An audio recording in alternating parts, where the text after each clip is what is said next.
How's it going, people? Welcome back to the channel. In most of my first car videos, I do cars from between 2000 and 2008 or 9, but in this video, all of the cars are newer than 2012, which is much more modern than I'm used to doing. Also, I generally do quotes with black boxes, which if you're not from the UK, they basically record your driving and then tell the insurers how safe a driver you are, theoretically. But in this video, that all changes. These cars are ordered from most to least expensive insurance without a black box. That means you get to drive without being watched, minus the cameras on the road and the police and all that other kind of stuff. So yes, I went through like 20 or 30 different potential options for first cars, and these are the ones that I found with the cheapest quotes without a black box. Point to note, the quote details for this video, I'm a 17-year-old, I'm in an area that is quite average for insurance, and all of the other information you can find in my previous video on how to get cheap insurance. That video is literally the quote. It tells you all of the quote details I would have put in. Remember that this is from the UK, so prices in other countries may differ, and remember that whenever you buy any second-hand cars, maintenance, repairs, insurance, road tax, all important to remember, but I do mention them all throughout this video. Remember to like, comment, subscribe, all that great stuff, and without further ado, let's get into the video.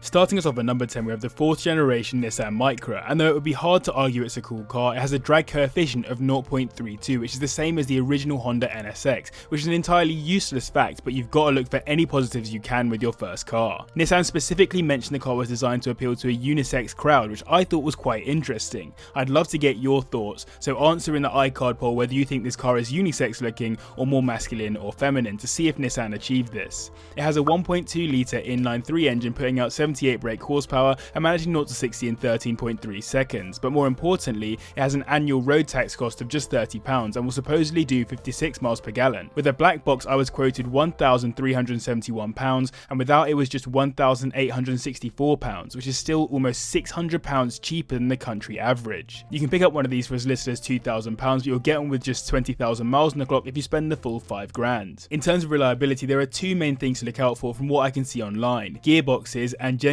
poor build quality. Of course, the car was built cheaply by Nissan, and that has been reflected in the generally basic and not particularly hard wearing plastic used throughout, but the gearboxes were the main mechanical issue I could find with these cars. Not much I can give you as a summary here, it's literally a Micra. Let's hurry along to the next one. Next up, we have the Vauxhall Adam, or for those of you on the continent, the Opel Adam. This is important because the founder of the company Opel was named Adam Opel, so this car is a hat tip to him, although I'm not going to lie, they could have probably chosen a slightly more glamorous car to show their respect to the man that made them, but then again, I'm not in marketing, so I could be wrong. There is one particularly cool fact about the Adam though. It was entered into the European Rally Championship in the R2 class and even took a few wins. It actually looks pretty sick as a little rally car too. I was able to get a black box quote of £1,343 and a quote without at £1,802, specifically on the 1.2 litre inline-4 engine model, which has 69 brake horsepower and does 0 to 60 in 14.4 seconds. Practicality is not as good as the Micra though, with 41 miles per gallon, around £125 annual road tax, and about 90 litres less luggage space. The lowest you'll find one of these city cars for is £3,000, but for £5,000 you're looking to get one with around 40,000 miles on the clock, which is pretty decent. On reliability, there were a few recalls, but according to the main owners forum, most of the issues are related to the electrics. That said, as with many first cars, some gearboxes have been through the wars, so worth test driving. I actually don't mind the Adam in terms of looks, and if you manage to get a slam model, it'll come with sport suspension too. In 8th, we have the South Korean 3rd generation Kia Picanto, which has received incredibly positive ratings from across the automotive sector. The concept behind this car was to provide something more plush and refined compared with the previous generation, so while this slightly reduced how basic the car is, it makes it all the more comfortable. The Picanto has a 1 litre inline-3 engine putting out 66 brake horsepower and managing 0 to 60 in 13.8 seconds.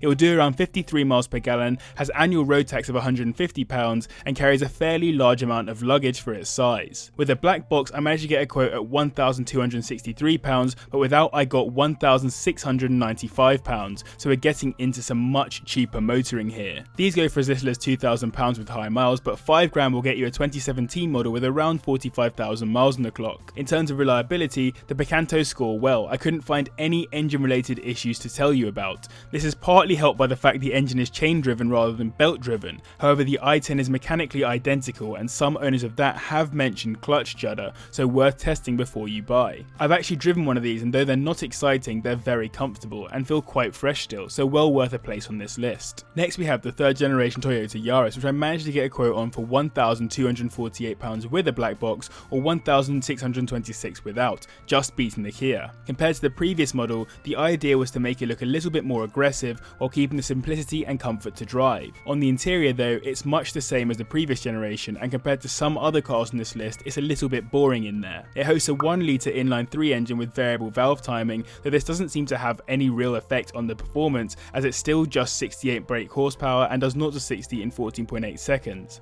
On top of this, it will do 58 miles per gallon, which is pretty strong and costs just £30 annually on road tax. You can get a higher mileage example for around £3,000, and £5 will get in with around 65,000 miles on the clock, so slightly higher than the other cars I've mentioned. As it's a Toyota, it gets Toyota reliability to match, which we do love to see. Owners are incredibly positive about the car's longevity, and there are some at over 200,000 miles already as a testament to that. All in all, a very sensible first car offering. Let's get on to the next one. Okay, this is it. This is the moment. When I was doing a quote for this car, I was praying it wasn't going to be able to sneak into this video, but it has.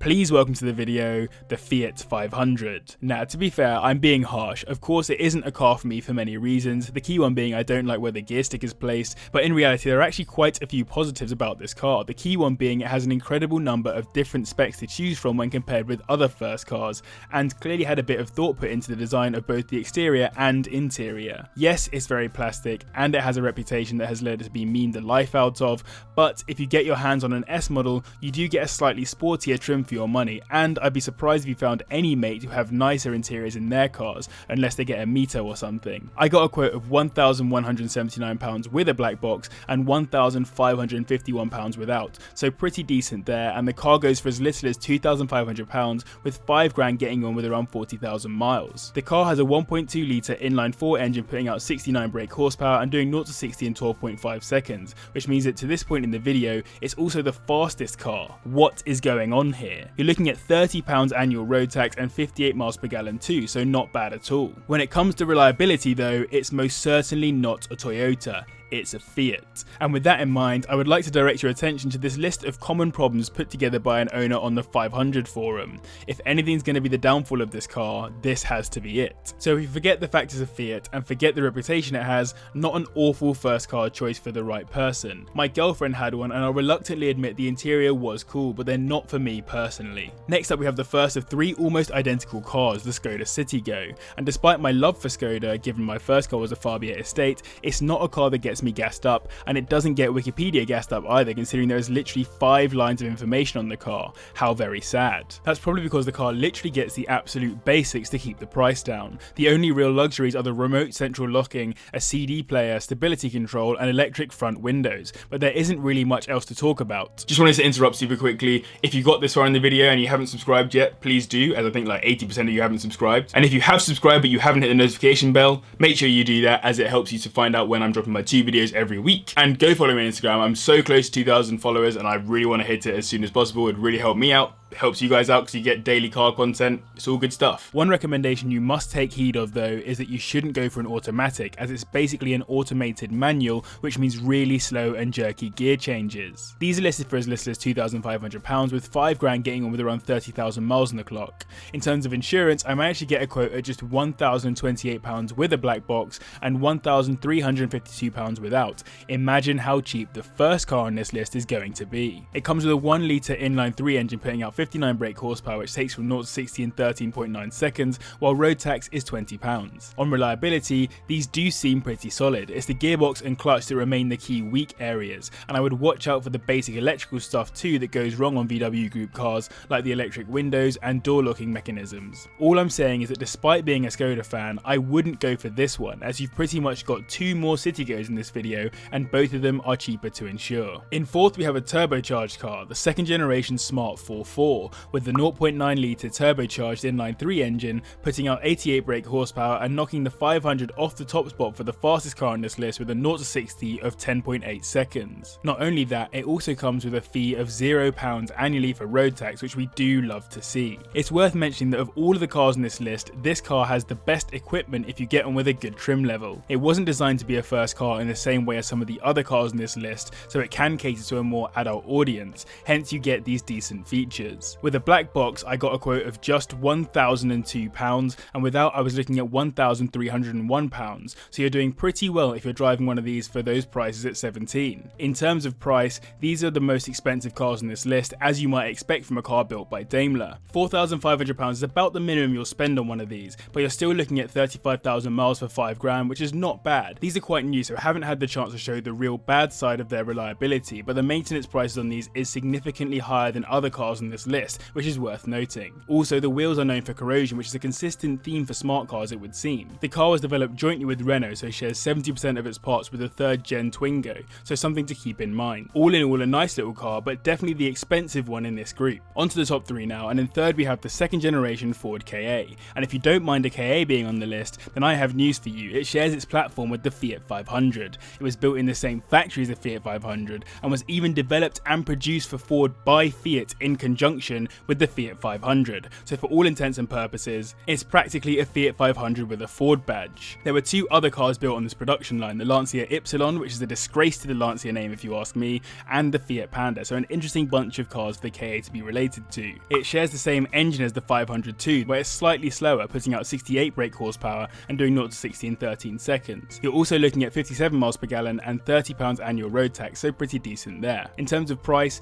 again it's a similar story to the Fiat 500, £2,500 minimum, £5,000 will get you 40k on the clock. I've literally just put the Fiat 500 into the video twice at this point. But insurance is a lot cheaper, £908 with a black box and £1,178 without, which I would have jumped at as a 17-year-old. And on reliability, copy paste that picture I showed previously on the 500 and you know what to look out for. It does make my life a lot easier when you have 2 of the same car in a video. Interesting though that it's so much cheaper to insure than its Italian compatriot. Speaking of having 2 of the same car, remember that CitiGo I mentioned before? Well, at number 2 we have another copy paste job, although this time it's with the VW Up, which I feel should be said as if you're surprised or excited given the exclamation mark, kind of like up, up, up. Can you tell that I'm really struggling with the whole lockdown thing? The CitiGo and the Me are pretty much rebadged versions of the Up with slightly different front and rear looks and trims, but fundamentally they're the same thing. They're all even manufactured in the same factory before getting their badges and heading out to their respective dealerships. The different Up trims are quite mad. The Take Up, the Move Up, the High Up, and then for some reason the Up Black and the Up White. No idea where they gave up on the naming convention for those 2, but whatever. Interestingly, as a concept car, the Up was actually rear-wheel drive and rear-engined, which would have been quite cool if it had made it to production. Either way, the specs are literally exactly the same as the CitiGo I mentioned before, yet I managed to get a quote with a black box at £848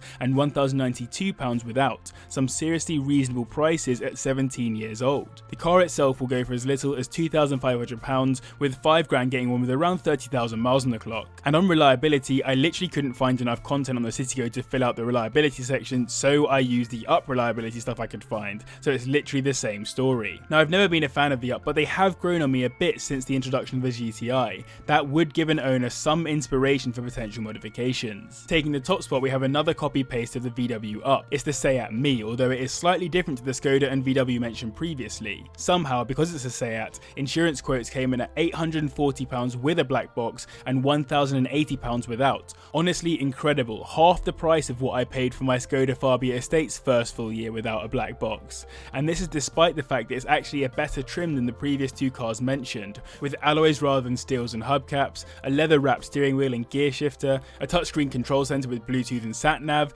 electric door mirrors, and of course some nice Toka badging to remind people that if you bought the car new, you spent an extra £475 over the standard model. Haven't you done well? In terms of price, £2,000 is the minimum you'll spend, while £5,000 will get you on with around 20,000 miles on the clock, so also the lowest mileage on this list. Reliability and specs are exactly the same as the Up and the CitiGo, so not worth repeating myself, but of the three I would have to agree this is definitely the one I'd take, considering it's that little bit more premium and sporty looking. Either way, incredibly cheap on insurance and well worth the top spot on this list. So I hope you enjoyed this video. If you did, hit the like button as it really helps the video out. Massive thank you to the patrons as always, and thank you to you guys for watching the video so far. Remember to like, comment, subscribe, all that great stuff, but thank you very much for watching, and I'll see you in the next one. Listen.